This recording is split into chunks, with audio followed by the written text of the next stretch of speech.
mynews.studio. Picture this: a convention center in Chicago, packed with leukemia patients. There was this moment, cheering, some people even tearing up, as new oral treatments were announced. Remissions that once seemed impossible, now happening. Do you think we're at a real tipping point in cancer care? Today is June 24th, 2025. Let's unpack why people are calling this year's ASCO meeting a turning point for leukemia treatment. What's actually different this time? It comes down to new targeted therapies, especially for acute myeloid leukemia and related forms. For so long, standard care meant chemotherapy or radiation, broad, harsh, and with serious side effects. Now, drugs like ziftomenib and revumenib are changing the approach, focusing on the underlying biology of leukemia. Let's get into the details. Ziftomenib, that's a menin inhibitor, right? It's for AML patients with NPM1 mutations, which is about 30% of cases. And before this, if someone relapsed, survival was usually counted in months, not years. That's right. In the COMET-001 trial, patients took ziftomenib as a daily pill. About 23% ended up in complete or near-complete remission. Even more notable, 2/3 of those tested had no trace of leukemia in their blood. Side effects were mostly mild. Only about 3% had to stop because of adverse reactions. That's a big improvement over traditional chemo. Now, revumenib, this one just got FDA approval, correct? It's aimed at patients with KMT2A translocations, another tough-to-treat subgroup. These are people who'd already tried the standard options. Exactly. Revumenib is also an oral drug, and it's the first to work in this particular setting. A number of patients not only reached remission, but some went on to receive stem cell transplants, which can potentially cure the disease.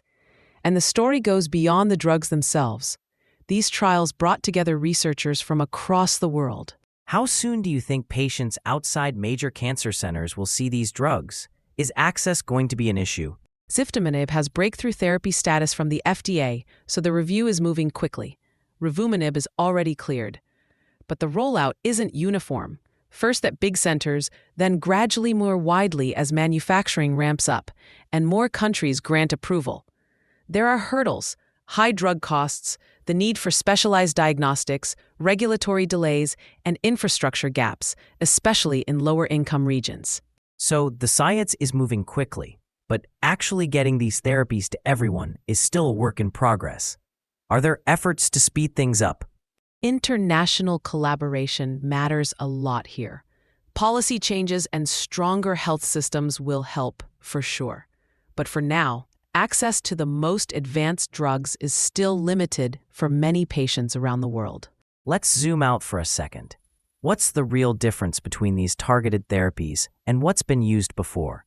Traditional chemo and radiation attack any fast-dividing cells, which is why you see side effects like hair loss, fatigue, and sometimes organ damage.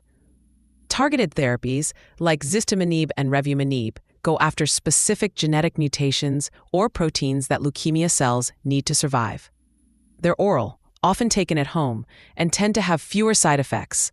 That's a major change in the daily lives of patients. But there's still some unknowns, right? These drugs are new. What do we know about long-term risks or resistance? We don't have all those answers yet. That's why researchers are being careful.